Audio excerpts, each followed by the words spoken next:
Paladin got its cards revealed. These cards are great. I actually really like most of them. Uh, yeah, before we get into that, make sure to like, comment, subscribe. I haven't been saying at the beginning of these videos, but make sure you do that. I will try to be more civil because you know what? Someone pointed out I was a little bit rude about people more than the card when it came to 10-gallon hat, and I'd like to apologize for that to anyone watching because I should have eloquently explained why the card was bad rather than just insulting people. And you know what? That's fair. All right. I'll admit it. I'm a toxic person. I play video games, whatever. But that was a little unfair. Anyway, let's get into this card because I like this card.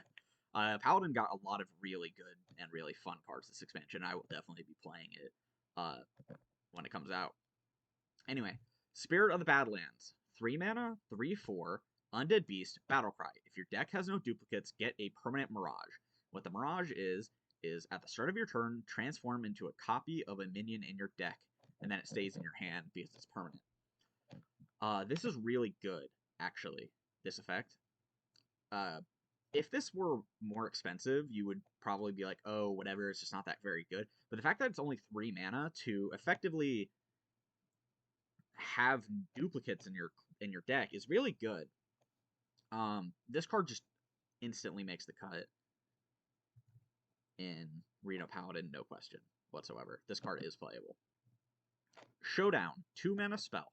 Both players summon 3/3 outlaws, give yours rush, and then here's the outlaw. Just the art, doesn't really mean much. On its own, this card is kind of bad, but because of course we can see all of the cards and judge them accordingly. This card I think will be good enough in like a Call to Arms Paladin deck. It's incredibly powerful just on its own in a Call to Arms deck, mainly because just how do I word this? This card just does a lot. It gives you a lot of stats, and in a Call to Arms deck, you know, you just need to be able to trade off things pretty easily. And the reason I keep mentioning Call to Arms is, well, this gives you a lot of minions, and Call to Arms gives you a lot of minions, and there's a card coming up that synergizes with your opponent having minions. So generating your opponent minions doesn't matter. This is effectively just get 3/3/3s because of how you're going to be playing it with that new card. And that card is very, very strong. Paladin got a lot of really good cards this expansion, like I keep saying. So like this card is definitely playable in Wild, especially because of that new card. Okay, well, I hope hyped you up for this card enough. Prismatic Beam, 7 mana.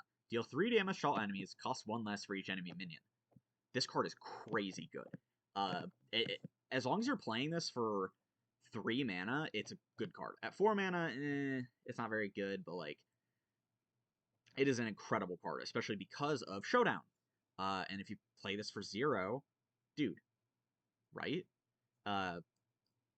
This, like, opponent minion kind of package that Paladin is doing is so cool, and it also lets me play one of my favorite cards ever, Rabble Bouncer. I love playing Rabble Bouncer against Odd Paladin during Rothscon's Rumble, and guess what? Now Paladin gets to run Rabble Bouncer because it's going to cost 0, because Rabble Bouncer is also a 7 mana 2/7 with the cost 1 less for each enemy minions tax. I think this deck will be incredibly, incredibly fun, and I'm so excited to play it. So this card is definitely playable. Even like past just Copium, this will be a playable card in Wild because of how prevalent things like Even Shaman are. And it doesn't matter if Even Shaman isn't that great. This card is so good in Even Shaman, and Even Shaman is so popular that this archetype, this kind of like mid-range-ish aggro paladin will be real. Yeah. 3 mana Holy Spell, Deputization Aura. Your leftmost minion has +3 attack and lifesteal at last 3 turns. This is a really good card. When you first think of this, you're like, oh, whatever, you know, it gives a minion +3 attack and lifesteal. Sure. But if you keep playing rush minions to the left side, each one of them gets +3 attack and lifesteal every time you play one. And then, you know, if you play a new one, the last one will lose it, of course, so you have to attack first, whatever. This is incredibly, incredibly powerful. Like, this is genuinely a very strong card. It's definitely going to see play. You could make an argument for seeing this in Odd Paladin. I don't know how great Odd Paladin would be with this, but you could definitely make the argument. Especially because of Charge. Like, you play this with Boar, and then Boar becomes a 1 mana 4/1 with Charge. That's pretty decent. Yeah, this card is definitely going to be playable Wild. Lay Down the Law, 2 mana, tradable holy spell. Oops. Sorry.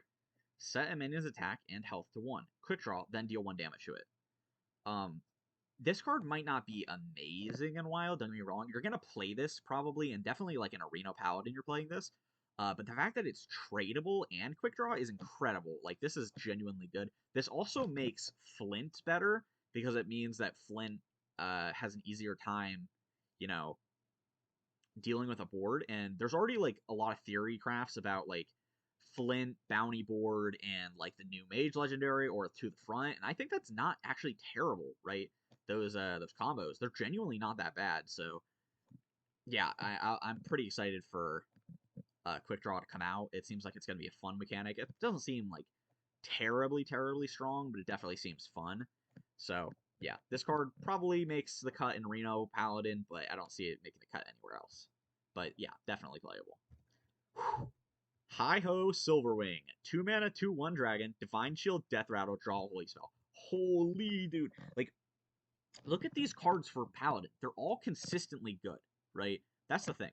They're all just consistent. None of them are like super strong by any means. Like, sure, they're all individually pretty good, but it just they all synergize with each other so well. This card's nuts off of Call to Arms. Part of the weakness of Call to Arms is that you're not able to run Night of Atonement, because Night of Atonement is a 1/1 battle cry draw holy spell. Wait a minute. Hi-Ho Silverwing is shielded mini bot that draws you a holy spell. This is an incredible card. This card will definitely see play in Wild, definitely. Like, on top of the fact that it's a dragon, so like if you want to play a dragon tribal paladin, which will probably be okay, probably isn't that great, but still, Call to Arms Paladin loves this card, and like, you just draw a Hand of It All. The card's even on here because it's so broken. It's in core. Like, this card is nuts. Like, I play Paladin from time to time, and I'm so excited for this expansion for Paladin. And it just doesn't stop. Holy Cowboy, 3 mana, 4/3. Your next holy spell costs 2 less. So, on paper, you can compare this to Fellgorger. Fellgorger was 4 mana, 4/3. Draw a Fell spell, it costs 2 less.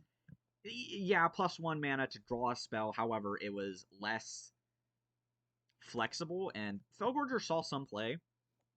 But this card is probably good enough to see play, just depending on, you know, what deck you're going to be running it in.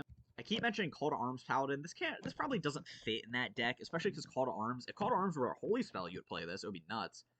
But yeah, you probably don't play this in like a Call to Arms Paladin. But I can't really see where this goes. But this card's just crazy. You might just run it in Reno Paladin, like, because it's such a good card, like, on its own, that it makes the cut in Reno Paladin. But I can't really explicitly say where this will be played, so I'm gonna give it currently unplayable, mainly just because I don't know where you would play it, right? Like, sure, you can make your Hand of It All cost 0, which is pretty good, but I don't see where it fits currently is kind of the issue. It could just be good, and I'm just missing something that, like, is incredible with it, but currently I don't think it sees any play, and I want to explicitly say that it might just be I'm not seeing something. Well, I was singing the praises of Paladin a lot, but these next 3 cards I don't really like. I don't think they're very good. It's part of the issue. The Badlands Bandit. Get 8 3/2 bandits with bonus effects. Any that can't fit in your hand are summoned instead. So this is supposed to be a part of a big hand Paladin that just doesn't really feel like it has any support at all. It has 3 cards, and Paladin is not a class known for card draw, so I don't really like this. Here are all the 3/2s you can get. Stealth, Rush, Taunt, Wind Fury, Lifesteal, Poisonous, Divine Shield, and Reborn. And it will be random which ones are summoned first. So say if you have a full hand, you would summon 7 of them and 1 would die, obviously, because if you had a completely full hand.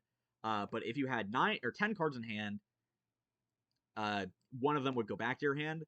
Obviously, you can't realistically have a full hand and play at the same time. Sorry, I don't know why I was thinking that. Like, but yeah, this card's like okay at best. I don't think it makes the cut. Maybe if like Even Paladin were good, you would play this card, because Even Paladin wouldn't be playing like multiple cards a turn, and it could maybe make this work.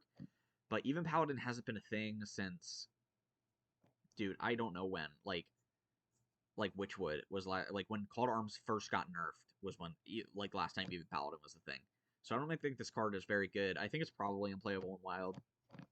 It's very slow. It's not consistent. It doesn't really do anything, and the whole big hand Paladin package just doesn't function as part of the issue with this card. So yeah, I just don't think this card sees any play. So this is part of the big hand Paladin package. You know, Taunt, Divine Shield, 10 mana, 4/6 Elemental, costs 1 less for each other card in your hand. I just don't see this card really being good. At best, right, it'll cost 1 mana because each other card in your hand. But like, why would you ever play this over Light Ray? You know, Light Ray was 10 mana, 5/5 taunt elemental beast.